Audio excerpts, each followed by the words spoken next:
अब कब होंगे हम सभी समझदार? कब तक लोग चिकनी चुपड़ी बातों से हम सभी को ठगते रहेंगे?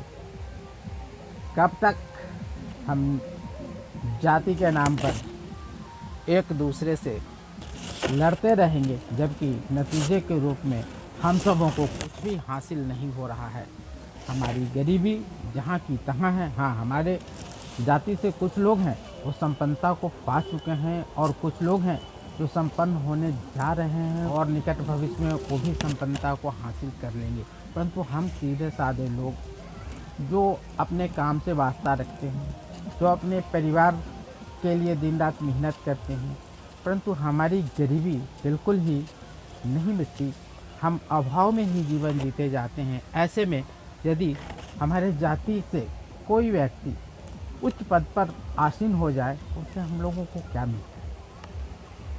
यदि सरकार की तरफ से किसी जाति विशेष को कोई विशेष छूट दी जाती है और उस छूट को अगर हमारे संपन्न वर्ग के लोग ले लेते हैं, तो उससे हम उस छूट से हम सबों को क्या लाभ मिलता है?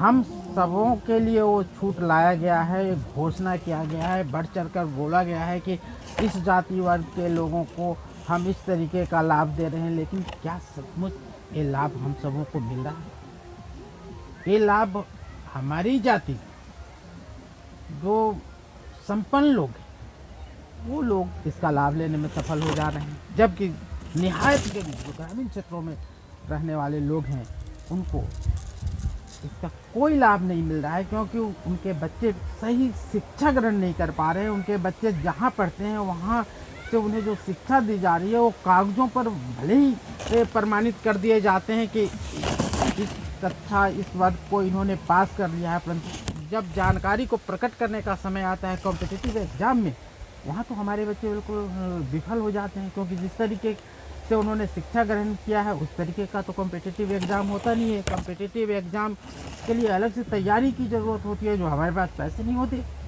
जो हम अपने बच्चों को वहाँ तक भेज सकें, क्योंकि हम ग्रामीण क्षेत्र में रहने वाले लोग हैं। हमारी आर्थिक स्थिति बहुत कमज़ोर है। वहाँ जो खर्च है उसको भी हम नहीं भुगतान कर सकते हैं। हाँ, हम उस जाति से आते हैं जिस पर सरकार का विशेष ध्यान है, जहाँ विशेष छूट दिया जाता है, रिजर्वेशन कहते हैं, आरक्षण है हमारी जाति को। लेकिन जब तक हम अपने आप को उस योग्य नहीं बनाएंगे कि अपने ही जाति के लोगों का बराबरी करने में हम सफल हो जाएं, तब तक हम सबों को ये लाभ बिल्कुल हासिल नहीं होगा। तो ग्रामीण क्षेत्र के उन लोगों के लिए जिनकी आर्थिक स्थिति बहुत ही दयनीय है, उनको इस तरीके के सरकारी आरक्षण का लाभ मिलना चाहिए, न कि उस इलाके में रह रहे संपन्न लोग। तो जितना लाभ है वो तो उसी जाति के संपन्न लोग ले जाते हैं। गरीबों को कहाँ कुछ हासिल होता है? गरीबों के बच्चे उचित शिक्षा भी नहीं पाते। अगर उनको कॉम्पिटिटिव एग्ज़ाम में बिठाया जाए तो वो बेचारे पास भी नहीं कर पाते। तो ऐसे में जो सरकारी नीति है, इसका लाभ संपन्न लोग ले रहे हैं, और जिनके नाम पर लाया गया था वो बिल्कुल अभी भी इस लाभ से वंचित हैं।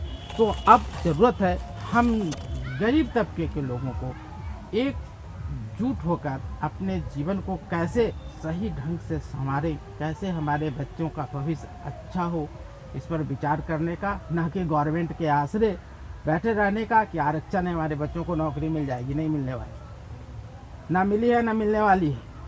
हमारे जाति वर्ग के ही जो संपन्न लोग हैं उनके बच्चों को मिलती रही है, उनके बच्चों को मिलती रहेगी।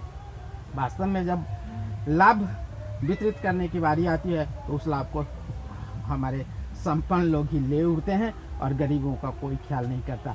ज़रूरत है अब समझदार हो जाने की और समझने की, हमारे लिए कोई कुछ नहीं कर सकता। जो हम कर सकते हैं स्वयं कर सकते हैं। इसलिए जाति के नाम पर किसी तरीके का आप पक्षपात न करें, किसी तरीके की खुशी व्यक्त ना करें कि हाँ हमारे जाति के मंत्री हो गए, हमारे जाति के अधिकारी हो गए। आपका कल्याण नहीं होने वाला। आपके बच्चे जब कुछ होंगे, जब रोजगार पाएंगे, तभी आपका कल्याण होगा। और आपके बच्चे की जो शिक्षा दीक्षा की व्यवस्था है उसमें बेरोजगारी उनके नसीब में लिखी हुई है।